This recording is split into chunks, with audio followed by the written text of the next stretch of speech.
It's the Brad and John Show. Might help if I turn my mic on. It is the Brad and John Show. I'm Brad, he's John. Together we make BJ, right? Brad and John? Easy, Brad. Easy. It's a family show. It is a family show. And you know what we have to say for that? On occasion, they break, they explode. If something's hot, they don't last very long, like a matter of minutes, sometimes a matter of seconds. It's a ridiculous situation. So, John, you know how prevalent this is. My old traffic reporter days is still in me. And in the other studio, in our new studio here at the radio complex, we have all the scanners set up. And just this morning, I heard an ambulance dispatched for an exploding straw at one of the Starbucks. So I bet you did. That audio clip, I know you've seen this a bunch on whether YouTube Shorts or on Instagram, but where folks take, just an audio snippet that can be like 12 seconds and do like a little dance to it. Yes. I could see like a woman, like the cliche of like a married woman, like they're coming home from dinner and she's getting ready for bed, let's say, and then playing that audio clip about her husband. No, here's the ultimate clip. Someone would go back to one of the Super Bowls, what is it, like 10, 9, 8, 7 years ago, where we had the left shark, right shark thing with Oh, yeah. That was Katy Perry. Katy That Perry. was like 15 years ago, Brad. where she did her one dance and she had two sharks who were like behind her who were supposed to be, in sync with her, and the one shark got out of sync, and that was like the hugest meme on the internet back then. Remember left shark, right shark, you know what I mean? I do. And remember, by the way, not only was that, to show how long ago that was, Katy Perry was super popular, and also she was super hot. You don't think she's hot now? No, not with have you seen like what she looks like with the short hair? I mean, maybe she's becoming more feminine again. But for a while, she was going around with that like pixie haircut. It was disgusting. I'm sorry. Katy Perry could be bald, and I'd still say she was hot. I'm sorry. I just. I would put a wig on her, and yeah, I mean, sure, she has, she has a couple fantastic assets. We have. I don't know if you know this or not, but here in the studio, I've had 10 women who have agreed to. I've got a special link, and I've got 10 links into the studio here, and I've got microphones as they're sitting listening to the show, and that was, of the 10 women that I have mic'd up, that was 9 groans for against John. Oh. You said moan? No, groans. M-O-A-N. No, G-R-O-A-N. I'm surprised all 10 don't moan when they hear my voice, Brad. Groans as John, the MCP, goes off in his rant. Okay. Why would you have them muted, Brad? Why would you want to hear a woman's voice? I don't have them muted. They just won't allow it to go on the air because it would be sort of weird, because there's stuff. Oh no, I'm just saying, why would you even know they're groaning? Like, don't you just want to look at them and not hear them? Here goes John again. Here we go again. Okay. I don't believe this. Okay, next segment we're going to have the beginning of a new thing, WWJD, because John is. Matter of fact, there used to be a thing that Frank Opinion used to do all the time. They had this little sound bite from some TV show, and people would call up with a problem, and they would say, Frank, I got a problem. It'd always be some ridiculous problem, and then he'd play this little thing, do. We are the problem solvers. Do you ever hear that? No, I don't remember that. That sounds very Frank Opinion, though. And then we give some ridiculous advice. It would be like, matter of fact, I don't know if you know this or not, but. This is radio history, okay? 97.1, which is now the super-duper conservative station, okay? In its many permutations, the one right before they're at right now, the call letter stood for K, which is obviously you have to have that either K or W to start, with, depending upon your side of the Mississippi. FTK stood for female talk. Okay, do you know this? Did you know this? You ever know this? No, I didn't know that. Yes, and they tried a new format because in the radio business, talk is typically dominated by male listeners. And if you go to sports talk, obviously it's like 95% male. Okay, and typically 97.1, Tracy Station, the J3 crowd, they're all male dominated. And to the point where all you had to do is it's like the bro club at 94.1, at News Talk STL. It's all guys on the air. They have a couple token females, okay? But they decided back, I think this was 2000 or 2001. They decided they were going to break that format. They're going to break that stereotype of radio talk shows being geared to men, and they're going to have a female talk station. So they had all these women talk shows on, and they were all pretty much nationally syndicated.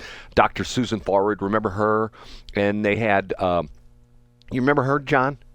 What was her name? I think it was Susan Forward, Dr. Susan Forward. You're good on the keyboard. No, there. I don't remember that at all. Look her up real quick. I think she's still around.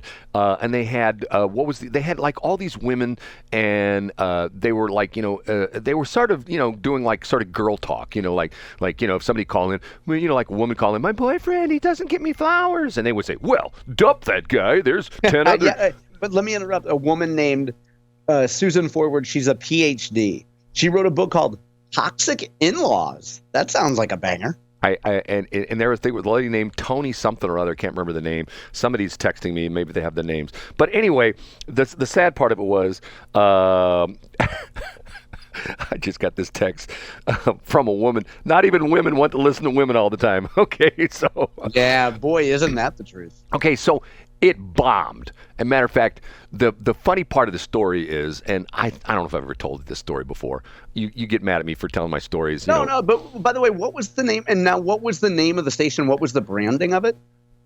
I can't remember what they called it. It was something. It was once again, it was talk radio aimed at women. Okay, and it did absolutely positively terrible numbers. I mean, terrible numbers. Dave Glover tells the story. I don't know if you know this part of the crazy story. How did Dave Glover end up in the radio business? Dave Glover is an attorney, although he doesn't practice anymore. But back in the day, he was a practicing attorney, got fired from a couple big silk stocking law firms, and to the point where he even talks about the fact that former Mayor Clay, at one point in time, at one of the big law houses downtown, fired Dave Glover. When he was like his Who's Mayor Clay? Is that in Illinois? No. It's Slay. Mayor. Oh, Slay. Yeah. Oh, okay. Did I say Clay? Yeah, it's okay. I get it now. Okay, Mayor Slay. Okay, so Dave strikes out on his own law firm and decides he's going to put it on his own shingle and make money as an attorney, and he's not doing well. So he decides he's going to advertise on the radio. So he calls up the local radio house at the time owned by Emmis and talks to a salesperson whose name was Maureen, and he buys a bunch of advertising time from Maureen at the radio station. And he goes on, and then they have him come in as a legal expert like once a month or once a week or something like that in the old Stephen D.C. show, okay? So Dave can't pay his bill for the radio station. I am not kidding. This is an honest-to-God true story. So Dave can't pay his bill at the radio station. So they call up Dave one day and they say, hey, come in, we want to talk to you. And he's afraid that, Cousin Guido is going to be standing outside the radio station. Hey, buddy, you better pay up or those ankles are going to be twisted around backwards. Yeah, of course. So they go in and he talks to Jeff Allen and John Beck. And they said, Dave, you owe us a lot of money, but we're going to give you an opportunity to work off your bill. So they said, we've got this station right now, and it's not doing very well. It's called Female Talk, or whatever they called it, and the ratings are in the toilet. We want you to come on and do an afternoon show. So he came on, they knocked off, I think it was $100 for every day he did the show. They knocked $100 off his bill. Now, side note, Maureen, who was the sales rep, he fell in love with and he married her. True story. And one of the stories he tells that when he's on the air, they've just went through a rating period. In the St. Louis area, we have two of them, the big ones. They call them April, May, which is the spring book, and then October, November, another big book. It's changed a little bit because we've got PPM, but that's a whole other story. So he tells the story that he's going through the ratings with his boss, not his boss's boss's boss, who was all the top, but his boss was Jeff Allen. And Jeff Allen sits him down and says, now, Dave, I don't want you to get upset, but I'm going to show you some ratings that you may be not happy with. He's on the air at this point like 3 months or something like that. And he shows him the ratings. And the ratings for the day part, which means the time of the day is on, which at that time I think was like 3 to 7 or 4 to 7 or something like that, is, John, what were the numbers? What were his ratings? Do you even know what his ratings were? 0.0. Zero. Yes, he had double goose eggs.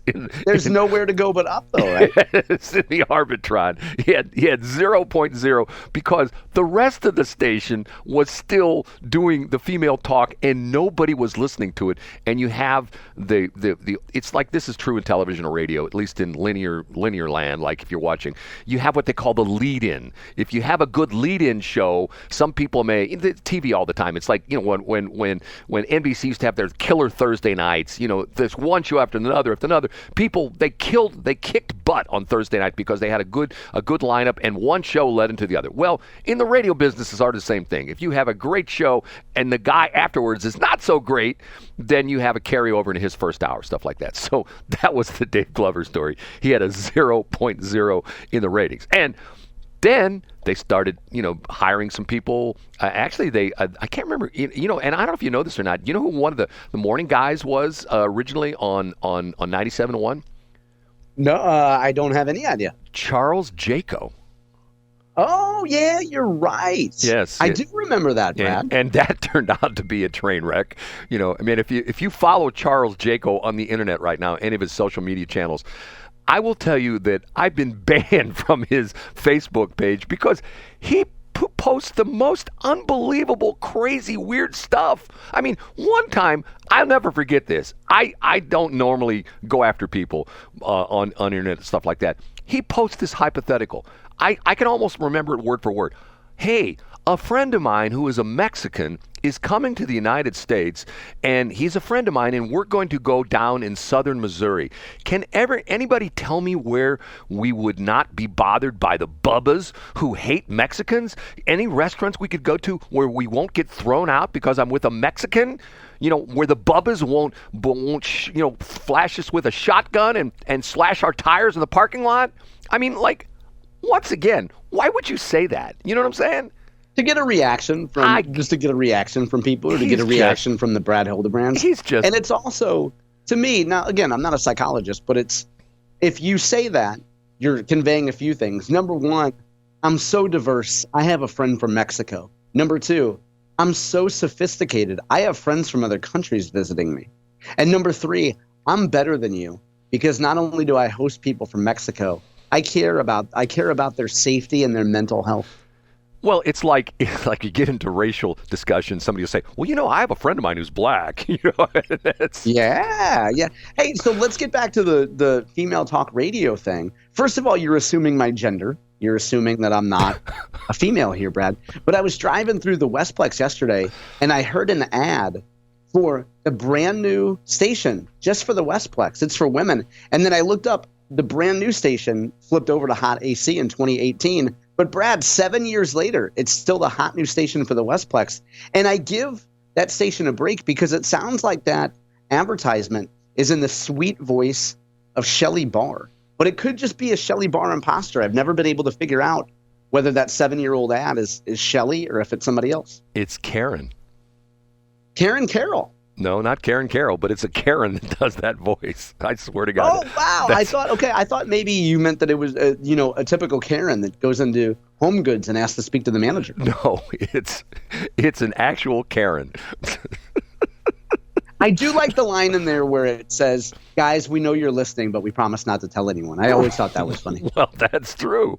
That's true because of the fact that I'm a guy who will come out and say, I am a liberated man because I will tell you that in my kids' younger days, I would cook dinner for them almost every night, and I had a TV in the kitchen, and from 4 to 5 o'clock, don't bother me, I'm watching Oprah. I watched. Yeah, Oprah's on. Yeah, I watched. If the kids come in, hey, hold on, Oprah's on. I can't wait. I watch live. You get a car, and you get a car, and you get a car. I saw that live, John. That's like saying that people could say, well, when Mark McGwire hit his 70th home run, I was there at Busch Stadium. And if you counted all the people that were there for Mark McGwire's 70th home run, it would be the entire population of the state of Missouri. You know what I'm saying? I know exactly. I get exactly what you're saying. By the way, I just brought up YouTube, and because of the influence of two people, I have my current playlist that's up is called Mixed Taylor Swift, Brad.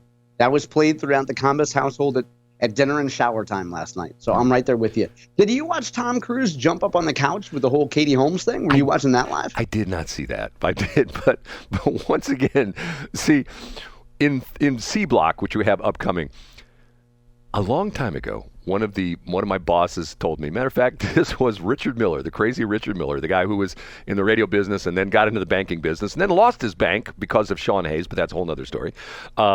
Richard Miller once told me, there's 3 impressions you can make in life: good, bad, and none. And none is always the worst. So I have taken that to maybe to the extreme in some of the things I do. And John will sometimes say, I can't believe he did that, right? Isn't that what you say, John? I say that probably 3 segments a day. And then 5 different times throughout the day after we're off the air and we're texting. I'm like, I can't believe Brad did that. Yes. I can't wait to hear C Block, Brad. And for folks who are listening on YouTube, today is February 12th. We're on the eve of Valentine's Eve. So it's Valentine's Eve. And in C Block, Brad's going to have a what would J.D. Vance or J.D. Drew do?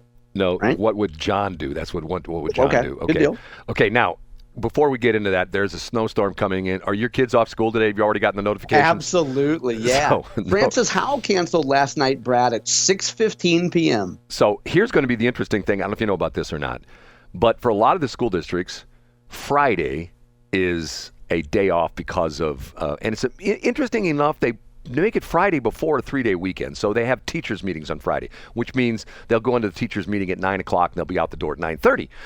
But anyway, they have teachers meetings on Friday, which means yesterday would be the last day of going to school, because if we have this snowstorm, the kids aren't going to go. Already most of the kids are off today. They're going to be off tomorrow. The districts that have the meetings are going to be off on Friday. Then there's Saturday and Sunday. And then there's Monday, which is President's Day. So yeah, you're exactly right. And let's not forget, we got Truman Day probably coming up pretty soon here too, Brad. I told this to somebody, a friend of mine who does not live in Missouri, and she was complaining because she works at a I won't say what state, but they don't even get President's Day off, which I thought was a national holiday. And I said to her, if you were a state employee in Missouri, you'd get 3 President's Days.